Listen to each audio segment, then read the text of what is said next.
That's saying something when he just keeps out putting out bangers, but That's what he does, bro. Yeah.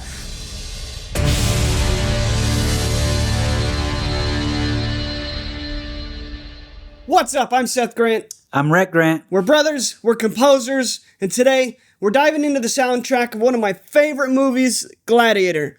With the sequel that just came out this past year, we figured this was the perfect opportunity to jump into the past and discuss Hans Zimmer's score and talk about why, 2 decades later, this is still so powerful. And with that, cue the score. Cue the score. Cue the score! Cue the score. I'm very excited about this. Yes, I am as well. I love this soundtrack. This soundtrack is absolutely amazing. So why do you think the Gladiator soundtrack is such a big deal? It's really Hans Zimmer at his peak, in my opinion. That's saying something when he just keeps out putting out bangers, but that's what he does, bro. Yeah, but Gladiator is so important, not just because it was an amazing score, because you could go through a lot of Hans Zimmer movies and be like, those are amazing Oscar-winning scores, but not a lot of movies can stand up to Gladiator, like Oscar-winning best movie, correct? Wait, is it? I'm actually not sure. Is it? So it won Best Picture, Best Actor in a Leading Role. It won Best Costume Design, Best Sound, Best Effects and Visual Effects, Best Art Direction, and Set Direction. It was nominated for Best Music, but it didn't win. Lost to what? It doesn't matter. I don't know. I don't know who won that. Okay. Anyways. So getting back to your question, the reason why I think the Gladiator soundtrack is such a big deal is because it's paired with arguably a perfect movie. I think a soundtrack, you can have good music, but a good soundtrack means it pairs so well with the visual medium, right? And Hans Zimmer had an amazing story and visual to pair his music with. So and I think the thing about the soundtrack for Gladiator is that it's so emotional, right? It hits that emotional side of the storytelling so perfectly that it's almost like it hits you in the gut, right? Yeah. And he teamed up with some people like Lisa Gerard and Klaus Badelt to help craft this emotional, sweeping soundscape that somehow just not only feels ancient and fits the time period that the movie is set in, but it's totally timeless at the same time, and it was just noble, it was raw, it was unforgettable. Yeah. In my opinion, anyway. I don't think there's going to be many people that's going to disagree. The other thing, the one thing that I really like is technically it's kind of like a war movie. Yeah, or gladiators, like action, go, kill, whatever. But the focus is more on the emotional part. And action happens to be happening. Does that make sense? Yeah. That's just the situation totally that he's in. I agree. I totally agree. What would you say is the overall style and what are some of the main musical themes that we hear in the soundtrack? I don't think Zimmer was necessarily trying to be historically accurate on this one. More emotionally accurate rather than, exactly the instrument. Although you did get, big, lush orchestra with ancient instruments in there, moody synths, Arabic percussion, all mashed up together to create this very unique experience. Yeah, and that's the interesting thing about Hans Zimmer's. He loves synths, right? Oh my gosh, And he loves synths. the way he's able to mix synths with orchestra and make it feel organic, I think is a skill in itself. Yeah, because a lot of times when you refer to orchestral hybrid, you think of this very modern like orchestra, but you can very much hear their synth in there, Yeah. which creates this really cool visceral effect. However, he does that sometimes, but he's also, like you said, very good at blending these Yeah. synths. Oh, he does it all the time. Yeah. And then yeah, like you said, it's very organic and natural, and you like. I don't remember listening to Gladiator soundtrack and be like, "Oh, there's a synth in there." Yeah. Totally. No, I agree 100%. You know, when we're talking about some of the themes of the film, you know, you have Maximus's themes, which are usually very heartbreaking, right? Because of everything that he suffered through the movie. It's really, you know, you go through this movie and it's really sad. He goes through a lot of crap in this Yeah. movie that just, you know, tears you apart. When you think of Commodus's theme, it's just straight up villainous vibes, right? You just get the sense that this is an evil dude. He is out for himself and nobody else. And then you have the iconic "Now We Are Free" track that just wraps up everything almost like a giant hug that almost feels like a goodbye.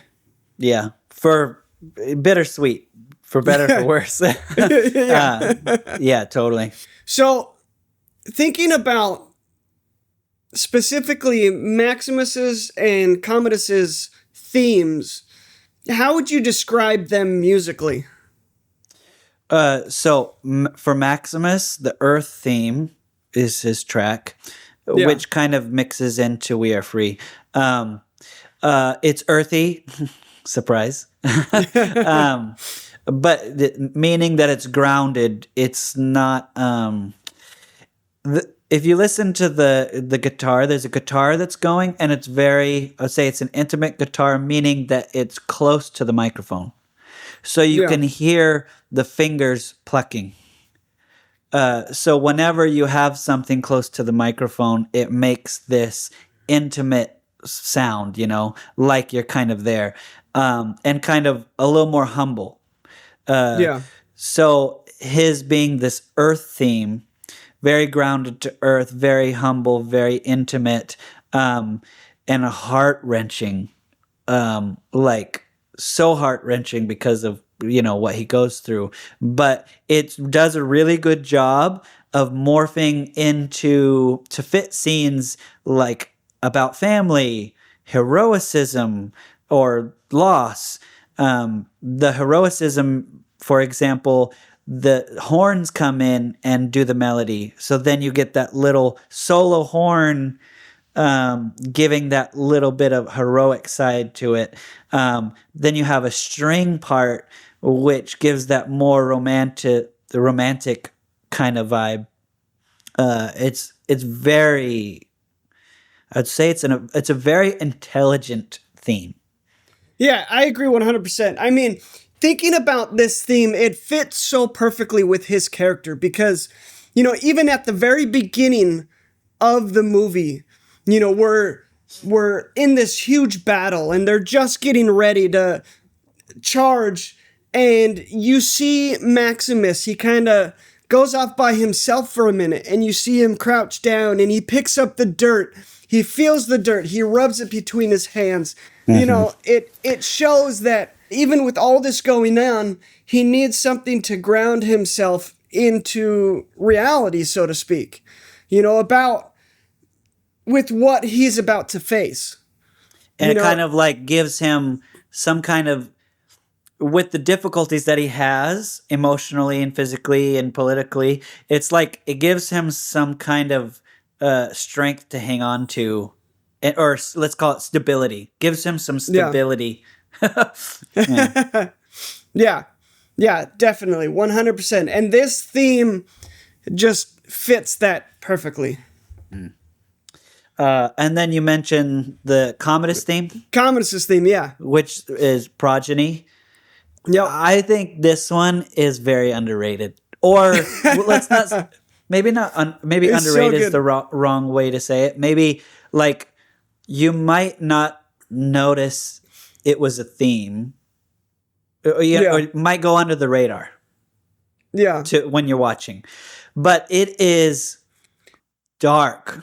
It's definitely, this theme I think is much more of a feeling, Yes. which Hans Zimmer is great at. It's very atmospheric, but it's very much, this is the feeling of this character. I mean, Maximus' theme is that too, but this one is definitely much darker. Way darker. Whiny woodwinds that scream bad news. Yeah. You just get a sense that this is a bad dude when we hear this theme. In my opinion, this is a glimpse into a twisted mind. Like this is what I would assume you hear in his mind, like dark, twisted stuff that he probably knows he shouldn't be thinking about, but he does anyways. You know what I mean? Yeah. Super dark, just pure evil, bad dude. And when that cello comes in, especially, like it oozes pure evil. Yeah, 100%. 100%. But there's it does that evil cello melody, and then it does a woodwind, which seems sweeter, but it's the same kind of melody progressing. And that to me kind of signifies the evil underneath, but he knows how to play it off and be appropriate in society. Put on the good face, kind of. Right, yeah. All right, so let's transition a little bit and talk about some of these fight scenes. We have these huge, epic battles in this movie, right? So how does the score handle these, you think? So one thing that I noticed listening through the battle sequences, he does such a great job. He incorporates some character themes in there a little bit here and there. However, he does a really good job of having a seemingly chaotic, non-structured cue. Yeah. Where it's more like what's happening at that moment, which is not easy to do sometimes when you write like that and you write exactly what's happening. It can seem a little discombobulated, kind of disconnected, like the piece doesn't flow. But I mean, it's Hans Zimmer, so it's like as it goes through, it will like interrupt itself, and it's like dun dun dun dun dun dun ba ba ba ba da. And then it has so many sections in one cue of a battle that has the soft part. Oh, this we more retrospective part, and then this is big action part. This is all hope is lost part. Oh, here's the heroic part. Like I feel like each battle takes you through a whole roll of emotions every time. Yeah, I mean, it's constantly progressing, it's constantly moving, it's constantly changing, and really fits the chaoticness of how these battles were fought. Mm-hmm. It's just a free-for-all. Everybody just smashes together, and swords are clanging, things are going everywhere. It's just pure chaos. Yeah, which he captures. And these soundtracks for these battle scenes really portrays that. Mm-hmm. It just works.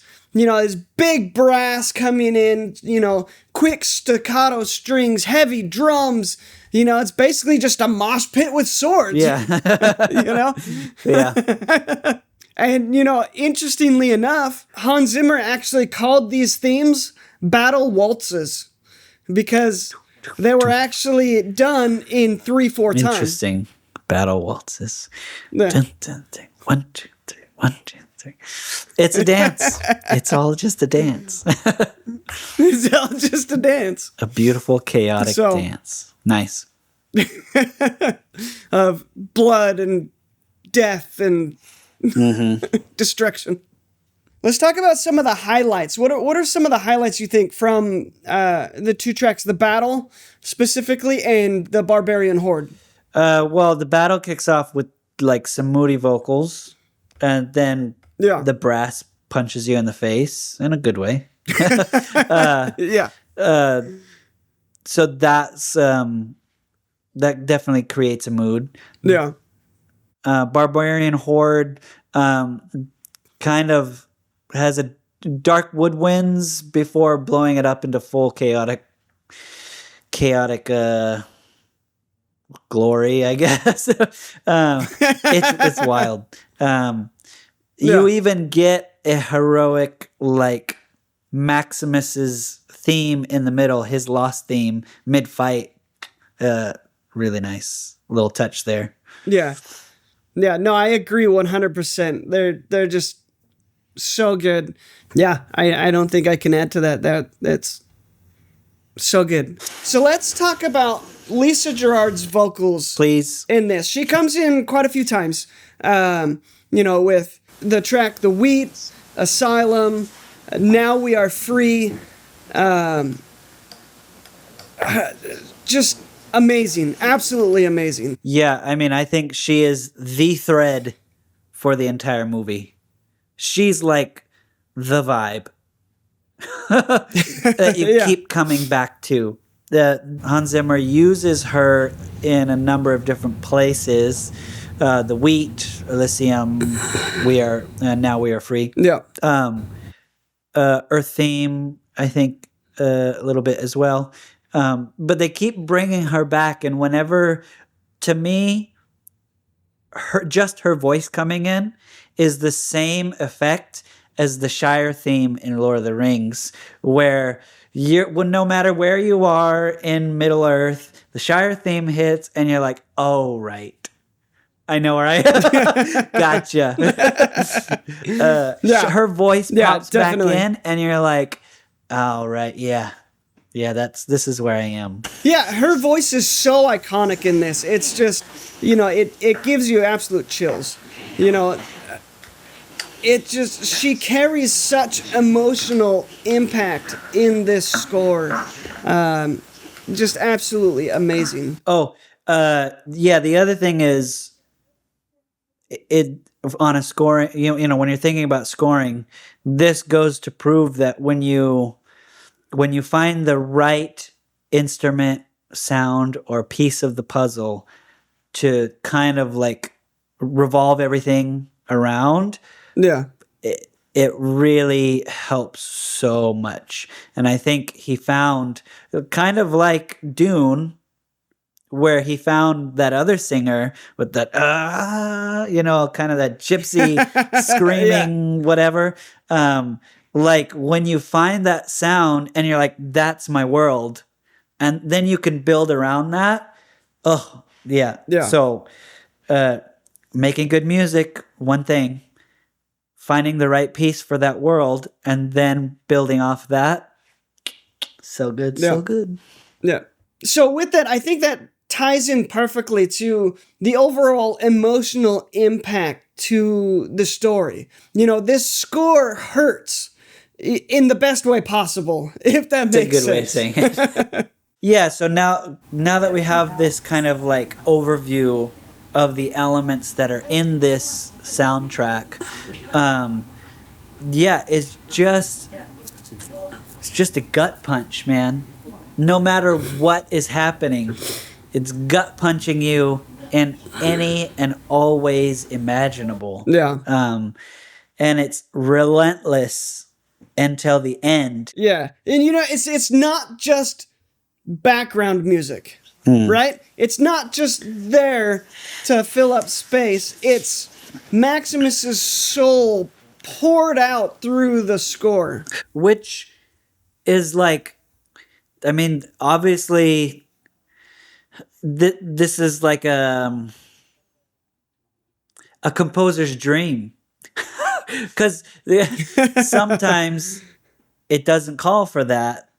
But when you have these types of projects, you get to actually, not that you shouldn't be trying to make your music a character in the film or game or whatever, but when a Yeah. director allows you the space to like highlight the characters audibly only, bro, that's when you're like, yes, give me this opportunity. I'm up to for the task. Let's go. Let's do this. Yeah, it's soul crushing when 100%. it's soul crushing when they're like, I don't want to notice it so much. They're like, ah. He's like, what? Yeah, which obviously. But I mean, go ahead. to that extent too, though, I think a good score doesn't necessarily always say, "Look at me." Because if it's too out of place and it takes you out of the story, then it doesn't work either. Yeah, agreed. You know what I mean? You want something that's there that makes you feel what you're seeing without saying, "Look at me," and you don't want it to take you out of the story. Right. So I think that this is just one of those times where we always have to be aware of it, and you have to be making the right choices for that particular project. I think a composer, though, when given the opportunity to highlight like this, like, yes, please, no problem. Yeah. You want me to take a little and more? Not saying that. You want me to take a little more front stage? Sure, no problem. Yeah, and not saying that that doesn't work when you have music that is forefront. A lot of times that is called for and that does work, but it highly depends on the story that you're trying to tell. Yeah, which your director will obviously tell you what they're looking for. Yeah. But that said, it just, Hans Zimmer wanted you to feel Maximus's pain when he couldn't speak it, and it just absolutely delivers. You know what I mean? Could I just say one more thing? One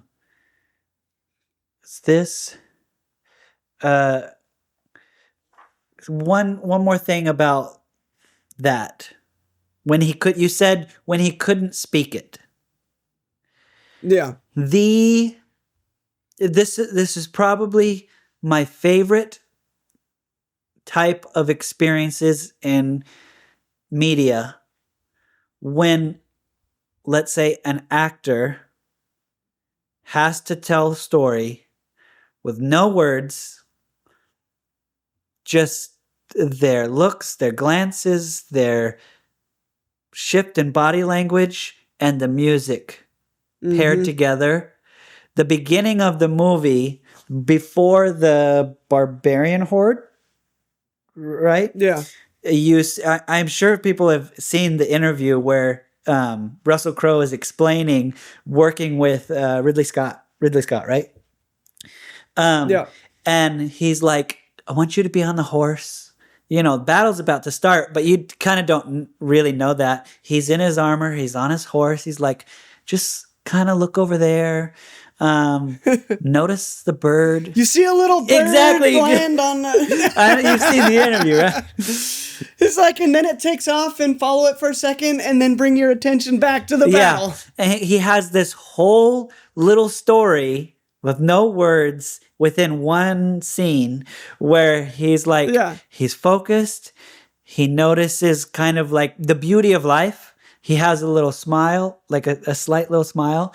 And then after the bird takes off, he looks back over to the battlefield and his countenance hardens. You see his focus come back to the task at hand. And I think, that there's two parts to that, I think. One that really encompasses and shows a good director. He can give direction in a way that gives the actor the ability to portray the feeling that the director's looking for. But it also gives the actor something to react to. Does that make sense? Well, and acting should be less if this makes sense. Acting, not that I'm like a professional actor, but acting should be more reacting, less acting. Does that right? Right. Yeah. When Yeah. you're Yeah. reacting to something, it's real. When you're acting, you're acting. You know, and I think for those like new directors out there, you know, indie directors or whatever, maybe a little advice to them when working with composers. That same lesson can apply very effectively, because when a director and a composer talks about music theory, it usually doesn't go well. But when the director's Yeah. like, I want it to feel like this, I want it to, you know, I want it to hit like this is the vibe of the scene, we get more done. We understand what you're going for. Another good example is Hans Zimmer worked on Batman Begins, right? Yeah. But going back to the actor and how we can apply it to working with a composer, Gary Oldman interview. I don't know if you've seen this. You've probably seen this one too. Gary Oldman is talking to somebody about good directors, and Christopher Nolan, obviously, amazing director. Christopher Nolan comes over to Gary Oldman, seasoned actor. It's freaking Gary Oldman. And I think he usually leaves his actors to do their thing. But yeah, he says in that interview, I know exactly what you're talking about. And he's like, Christopher Nolan doesn't give direction. He's like, it's your job to read the script and perform. Yeah. And he comes up to him. So he wasn't getting what he needed out of the scene. So he doesn't tell Gary Oldman how to act. He comes up and he pauses and he goes, there's more at stake. And Gary Oldman's like, got it. That was it. He's like, understood. Oh, I got it. I know exactly what I need to do. Period. And that's the power of a good director. Yeah. You know, he's not telling you what to do, but he's telling you what he needs. Mm-hmm. And that's what, if that makes and that's sense. What I mean. Like that kind of communication with your composer. Like, I think a director sometimes could think, oh, well, I need to know how to talk about music. No, you just direct it like it's a character. Direct us like we're acting, and you're like, there's more at stake. Okay, I can take that. Okay, I need more. I got it. I can put that into the music. Yeah. So hopefully that's helpful to some people. All right. So thinking about all of this, in your opinion, how do you think this soundtrack has stood the test of time? I mean, this movie's been out for a while now, you know, and it still packs just as much emotion as it did when it came out. So, I mean, it didn't just set a bar. It like built the bar for modern epic scores. When you think epic score, I mean, Gladiator is up there in the ones you just think of. That's the bar you shoot for. You know? Yeah. And that's like, you're thinking Star Wars, you're thinking Titanic, you're thinking Lord of the Rings. These are those bars that we're trying to hit. So why does it stand the test of time? Well, obviously it's one of those that is in the zeitgeist. It's in the minds of everybody that's what you shoot for. How do you adapt a book series like Peter Jackson? Unfortunately, then it's like, well, if you didn't do it as good as him, then your stuff sucks. You know, and then you get criticized for it. But that's the level of what Gladiator hit. Yeah, definitely. I agree 100%. You know, Gladiator to me is one of those iconic scores, iconic movies that will forever and always be one of my favorites. I think because it's so emotional in the way that the score is written,